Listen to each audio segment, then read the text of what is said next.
جی منیب صاحب، تیسرا پلر کون سا ہے؟ پلر ہے مذہبی اسکالرس، علماء حضرات، علماء کرام۔ علماء کرام. دیکھیے اکثر ہم ان پر بھی اعتراض کرتے ہیں، لیکن پاکستان میں ایک جو یہ کوشش ہوئی ہے یہ علماء حضرات کی وجہ سے ہوئی ہے.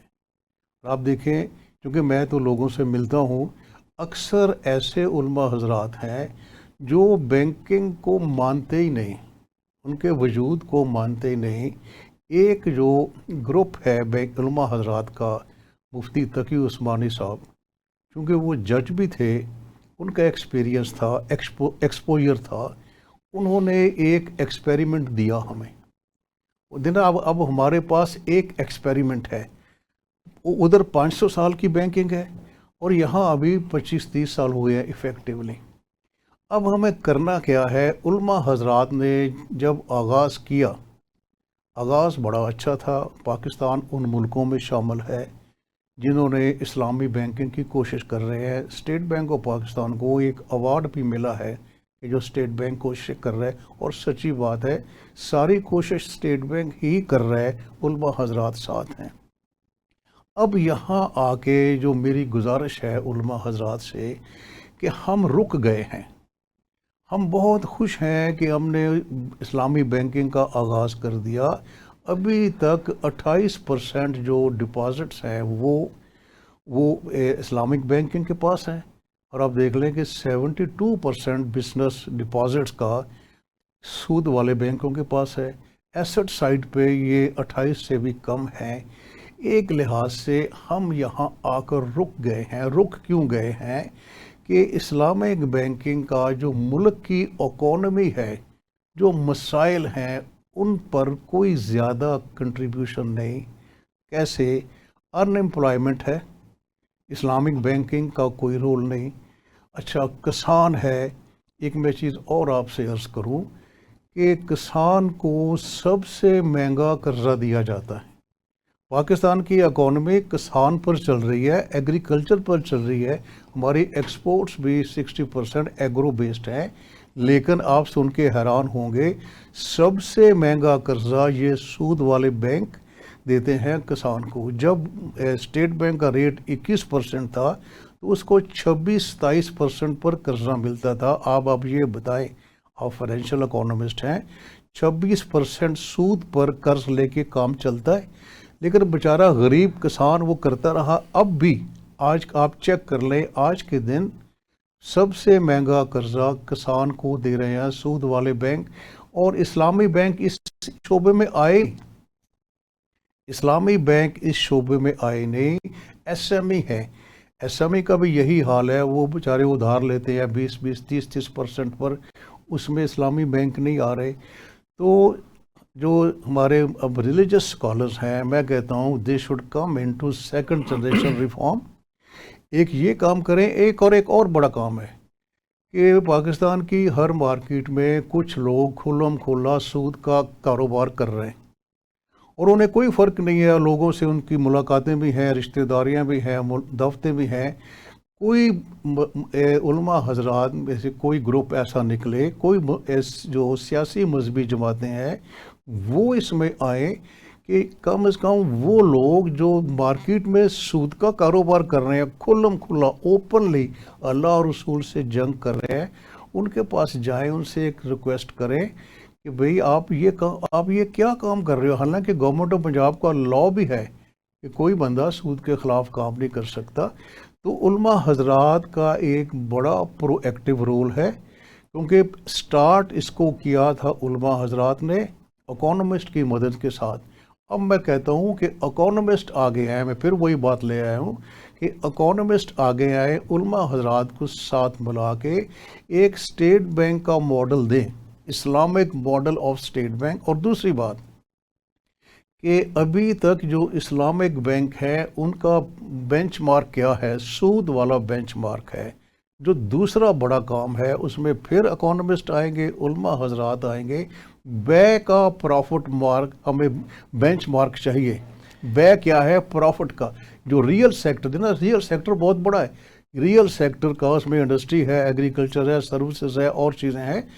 ان کا بینچ مارک جب ہوگا تو اسلامک بینک آسان ہو جائے گی. تو جو تیسرا پلر ہے میرے نزدیک وہ یہ ہے کہ علماء حضرات آگے آئیں سر اور بولڈلی اس پر کام کریں, کیونکہ نہ ایس ایم ای نہ ایگریکلچر کو کوئی, اور پھر ہے کہ مضاربہ جو آپ سے پہلے بھی بات کی تھی, ایسٹ سائڈ مضاربہ. پچھلے جو 2024 میں اسٹیٹ بینک کا پروفٹ ہوا ہے 3400 ارب. اسٹیٹ بینک میں ایک پریکٹس ہے کہ اگر کسی سیکٹر کو پروموٹ کرنا ہو تو وہ اس کے لیے ایک فنڈ بناتے ہیں, ایگریکلچر فنڈ, انڈسٹریل فنڈ. میری گزارش ہے کہ اس پروفٹ سے 100 ارب کا ایک بنائیں مضاربہ فنڈ, جس سے نوجوانوں کو قرضہ ملے, جس سے بے روزگاری کم ہو. اسی طرح میزان بینک اور دوسرے بینک اپنے پروفٹ سے ایک مضاربہ فنڈ بنائیں اور اس سے وہ فائنانسنگ کریں. یہ رول ہے. چوتھے پلر میں اب چلے گئے بینک میں. تو پہلا تو تھا پارلیمنٹ, دوسرا تھا ہمارا اکانومسٹ, تیسرا آپ نے ریلیجس اسکالر کی بات کی. سر ریلیجس اسکالر میں جو آپ نے بات کی نا, اس میں ایک تقی عثمانی صاحب کا ایک سیٹ ہے, دوسرے سیٹ ہیں جو سمجھتے ہیں کہ اگر تمہیں شک ہے, احادیث بھی ہیں کہ جس میں شک ہے اس کو بھی نہ اڈاپٹ کرو. شک کیا, سب کو یقین ہے کہ اسلامک بینکنگ جس طرح پروموٹ ہو رہی ہے وہ اس طریقے سے نہیں ہے جو کہ اسلامک انجنکشنز یا ٹرو اسلامک اکنامک سسٹم میں وہ اپلیکیبل نہیں ہوتی. بہرحال اس سے بھی چونکہ اکانومسٹ نے اپنا رول ادا کرنا ہے تو انہوں نے سلوشن دینا ہے کس طریقے سے ریلیجس اکانومسٹ, ریلیجس اسکالر کے ساتھ مل کے کہ ہم پارلیمنٹ کو اور اسٹیٹ بینک آف پاکستان کو ایک پرپوزل دیں کہ اس سے ہم نکل سکیں. جو چوتھا پلر ایسا جو بینک صاحب کہہ رہے ہیں, تو چوتھے پلر بینکس میں انہوں نے اپنا رول ادا کرنا ہے کہ انہوں نے اپنے پروفٹس میں سے اسٹیٹ بینک آف پاکستان ہو, میزان بینک ہو یا باقی بینکس ہوں, وہ اپنے پروفٹ میں سے روزگار پروموٹ کریں, روزگار پروموٹ کریں, پارٹنرشپ پروموٹ کریں, جس سے کہ یوتھ اور باقی ایس ایم ایز اور کسان فائدہ اٹھائے. یہی ہے جی. اب آپ دیکھیں نا, اگر آج ایک نوجوان کہتا ہے کہ وہ مضاربہ جو نبی پاک صلی اللہ علیہ وسلم نے حضرت خدیجہ کے مال سے کیا تھا, میں وہ مضاربہ کرنا چاہتا ہوں, مجھے کوئی اسلامک بینک لون دے. کوئی کسی اسلامک بینک کی ایسی کوئی اسکیم نہیں ہے. وہ کہتے ہیں کہ لوگ جھوٹ بولتے ہیں, واپس نہیں کریں گے. اس کو اسٹڈی کرنے کی ضرورت ہے, مضاربہ کو اسٹڈی کرنے کے لیے کہ کس طرح ہم وہ مضاربہ جو مکہ میں ہوتا تھا, جو 7ویں صدی کے مکہ میں تھا, مدینہ میں تھا, اس کا فائدہ کیا تھا کہ وہ نوجوان جن کے پاس سرمایہ نہیں ہے لیکن وہ کاروبار کرنا چاہتے ہیں, وہ کاروبار میں آتے تھے. اب ہم الٹا مضاربہ کر رہے ہیں. اسلامک بینک پیسے تو لے رہے ہیں انڈر مضاربہ, لیکن قرض نہیں دے رہے انڈر مضاربہ جو اصل روح ہے. تو اس میں جو دیکھنا, میں نے کہا نا کہ ہم یہ سر یہ تو اسلامک فراڈ ہو گیا نا کہ ہم پیسے لیتے ہیں. دیکھیے میں اس کو یہ کہتا ہوں کہ ایک کوشش ہے, اور میں ایک اور عرض کروں گا کہ دیکھیے مولانا تقی عثمانی صاحب نے ایک ماڈل دیا, اس پر آپ تنقید کر سکتے ہیں, آپ کو حق ہے, لیکن اچھا ہوتا کہ ایک ماڈل آتا جماعت اسلامی کی طرف سے, ایک ماڈل آتا تنظیم اسلامی کی طرف سے, تو پھر ایک ریفائنمنٹ ہوتی. اب دیکھنا, اب جو کچھ بھی ہے علماء حضرات نے آپ کو ایک ماڈل دے دیا اور اس کا اور فائدہ ہوا. پچھلے 20 سال سے سارے اسلامی بینکوں میں شریعہ اسکالر کام کر رہے ہیں.